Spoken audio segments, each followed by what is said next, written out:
अक्षय कुमार ने एक मूवी में कहा था कि चिल्ला चिल्ला के सबको स्कीम नहीं बतानी है। लेकिन मैं आप लोगों से कहता हूँ कि चिल्ला चिल्ला के सबको बता दो कि यूपी पुलिस रेगुलेशन इस तरह से भी पढ़ा जा सकता है। तो अगर आपको ये वीडियो अच्छा लगे तो क्या करना है, मुझे आपको बताने की ज़रूरत अब नहीं है। इस लेक्चर में हम चैप्टर 14 पढ़ेंगे यूपी पुलिस रेगुलेशन का, जो कि बात करता है custody and disposal of property की। पैरा 165 से लेके पैरा 173 तक है। इसके जो चैप्टर्स हैं, एक क्वेश्चन उससे पक्का आता है कि कौन सी चीज़ किस चैप्टर में आती है। इससे रिलेटेड वीडियो मैं बना चुका हूँ, नहीं देखा है तो जाके एक बार देख लो। एक एग्ज़ाम्पल पहले समझते हैं कि मान लीजिए कि एक आदमी के यहाँ चोरी हो रही है। अचानक से उसे पता चल जाता है, चोर चोरी का सामान लेके भाग रहा है और इसी बीच पुलिस भी आ जाती है। चोर उन पे फायर करता है, मुठभेड़ होती है, लेकिन फाइनली चोर पकड़ा जाता है। तो ऐसे में जो चोरी का सामान है वो तुरंत पुलिस वाले उस व्यक्ति को वापस नहीं कर देंगे, बल्कि वो चोरी का सामान और जिस रिवॉल्वर या पिस्टल से वो फायर कर रहा था चोर, ये सब के सब उस केस में एज एविडेंस के तौर पे यूज़ किए जाएंगे। तो ये जो भी सामान है, ये सारे के सारे एक जगह पे जमा किया जाएगा कि जब जब कोर्ट में ज़रूरत पड़े वहाँ से हम लेके जा सकें। और जिस जगह ये सब चीज़ें जमा की जाती हैं उसको हम कहते हैं माल खाना। और जो ऑफिसर उस माल खाने का हेड होता है या बेसिकली उसको डील करता है, उसको हम कहते हैं माल खाना मुहर्रिर।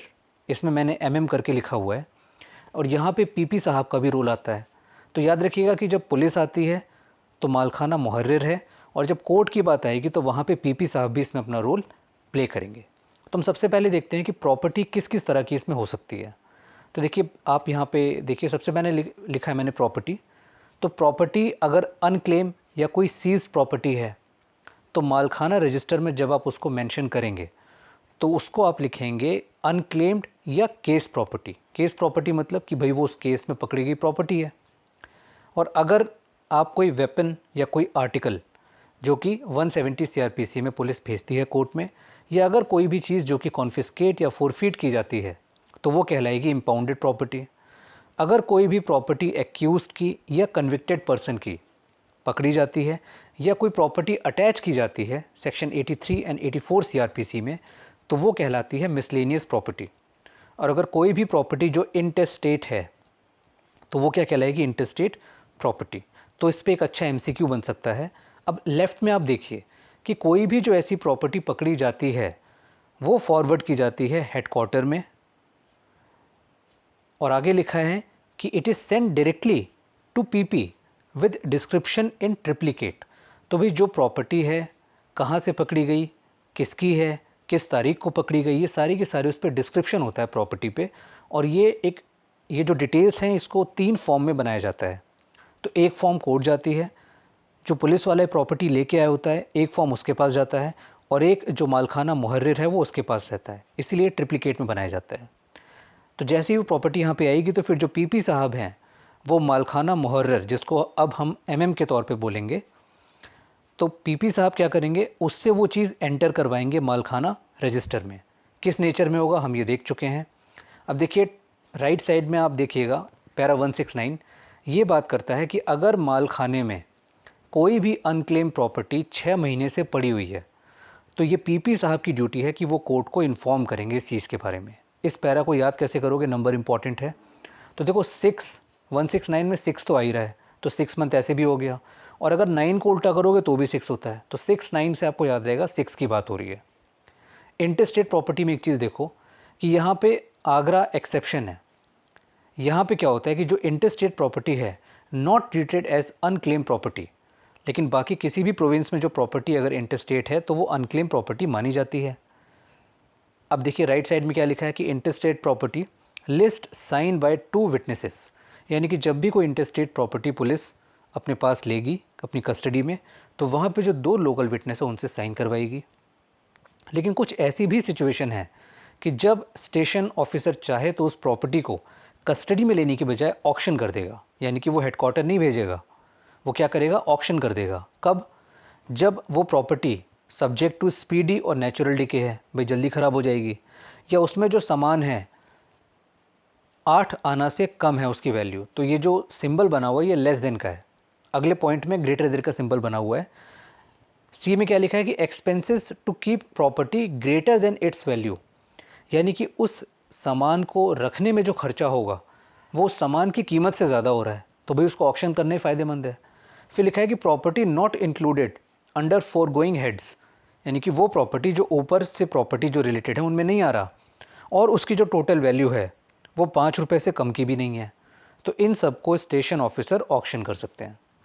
लेफ़्ट में देखिए लिखा हुआ है कि पुलिस के नीचे एमएम लिखा है, यानी कि मालखाना मुहर्रर, और कोर्ट के नीचे लिखा है पीपी।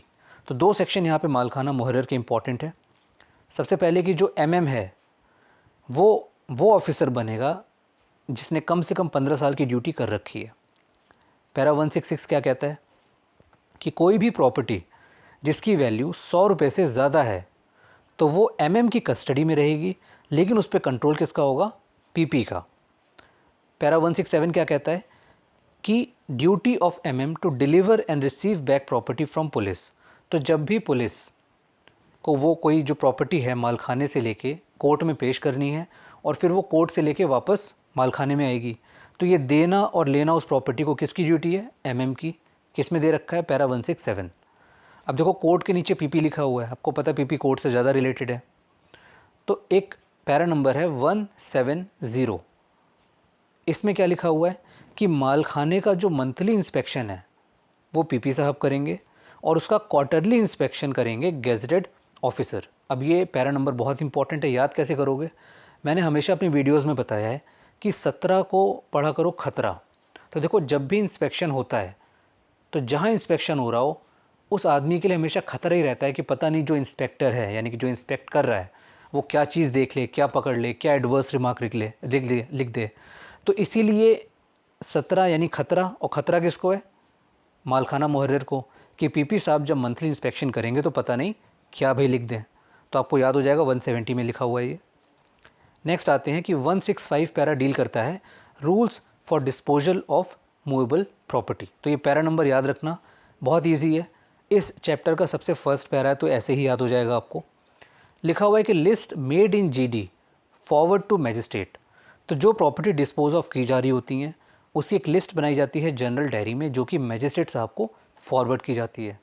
अब देखिए कुछ प्रॉपर्टी का नेचर ऐसा होता है कि बहुत बल्की होती हैं, भारी भरकम, लंबी चौड़ी, तो आप उनको ला के मालखाने में नहीं रख सकते ईजिली। तो आप उनको क्या करेंगे? आप उनका जो चार्ज है वो उस लैंड होल्डर को दे देंगे जिसके लैंड पे वो प्रॉपर्टी पाई गई थी, या कोई पर्सन अगर विलिंग है, इच्छुक है कि भाई मैं इस प्रॉपर्टी की जिम्मेदारी लेता हूँ, आप जब मुझसे मंगाएंगे मैं लेके आ जाऊँगा, तो पुलिस उसको हैंड ओवर कर दी कि भाई अपने चार्ज में रखो। नेक्स्ट क्या लिखा है? Live stock. तो देखिए जो लाइव स्टॉक होता है वो एक शैल प्रोविज़न है कि हमेशा पॉन्ड कीपर की कस्टडी में रहेगा, लेकिन ओआईसी ऑफ पीएस यानी कि officer in charge of police station अगर चाहे तो वो जो लाइव स्टॉक है उसकी कस्टडी हर्ट्समैन को भी दे सकता है। पैरा 168 ये बात करता है कि when court order regarding disposal of property carried out, भाई कोर्ट ने बोला कि प्रॉपर्टी को डिस्पोज ऑफ कर दो, ठीक, तो ऐसे में जब वो प्रॉपर्टी डिस्पोज ऑफ हो जाएगी तो कोर्ट से कौन जुड़ा हुआ है? पीपी। तो पीपी एक सर्टिफिकेट देगा कि हाँ भाई जो कोर्ट का आदेश था रिगार्डिंग डिस्पोजल ऑफ प्रॉपर्टी वो अमल में हो चुका है, तो पीपी साहब एक सर्टिफिकेट देंगे कि भाई इसको मालखाने रजिस्टर में मेंशन कर दो। अब देखो दो प्रोविज़न यहाँ पे किससे जुड़े हैं? फायर आर्म्स और वेपन से। तो पैरा 168 ए क्या कहता है कि जो भी फायर आर्म और वेपन होगा वो एक कमेटी की प्रेजेंस में डिस्ट्रॉय किया जाएगा। अब उस कमेटी में 3 मेंबर होंगे, जिसमें से 2 मेंबर को डीएम नॉमिनेट करेंगे और एक को एसपी। सबसे पहले क्या लिखा हुआ है कि एग्जीक्यूटिव मजिस्ट्रेट एक होगा, डीएम साहब नॉमिनेट करेंगे। कोई भी पुलिस ऑफिसर जो डीएसपी रैंक से नीचे का नहीं होना चाहिए, एसपी साहब नॉमिनेट करेंगे। और एक रिस्पेक्टेबल पर्सन जो कि गवर्नमेंट सर्वेंट नहीं होना चाहिए उसको डीएम साहब नॉमिनेट करेंगे, और इनकी प्रेजेंस में वो जो फायर आर्म और वेपन है वो डिस्ट्रॉय किया जाएगा। पैरा 173 क्या कहता है? ये लास्ट पैरा है इसका, तो आपको ऐसे याद हो जाना चाहिए। आर्म्स और ammunition deposited in police station, ठीक, लेकिन उसके बाद जो उसका ओनर है उन आर्म्स और एम्यूनिशन का, वो उनको प्राप्त करने के लिए लाइसेंस अप्लाई नहीं करता। कब? एट एंड ऑफ 14 डेज़, यानी कि वो जो आर्म्स और एम्यूनिशन है वो पुलिस स्टेशन में 14 दिन तक पड़े हुए हैं और जो उसका ओनर है उसने उन आर्म्स और एम्यूनिशन को लेने के लिए कोई लाइसेंस अप्लाई नहीं किया। तो ऐसे में वो जो आर्म्स और एम्यूनिशन है भाई पुलिस स्टेशन में तो पड़े नहीं रहेंगे, उनको भेजा जाएगा मालखाने में। तो लिखा है then it is either send to, या तो वो डीएम साहब के मालखाने में भेजा जाएगा और या तो सुपरिटेंडेंट के मालखाने में भेजा जाएगा। तो जो डीएम साहब का मालखाना है वहाँ पे उन आर्म्स और एम्यूनिशन की कस्टडी की रिस्पॉन्सिबिलिटी नाजिर की होगी, और अगर सुपरिटेंडेंट के मालखाने में भेजा जाता है तो वहाँ पे उस आर्म्स और एम्यूनिशन की कस्टडी की जिम्मेदारी पीपी साहब की होगी। तो ये चैप्टर 14 था। इसमें से एक आध क्वेश्चन आने के इस बार चांसेस हैं, तो आप इसको अच्छे से एक बार रिवाइज़ करिएगा। अगर इसका पीडीएफ चाहिए तो मुझे कमेंट बॉक्स में ज़रूर बताइएगा।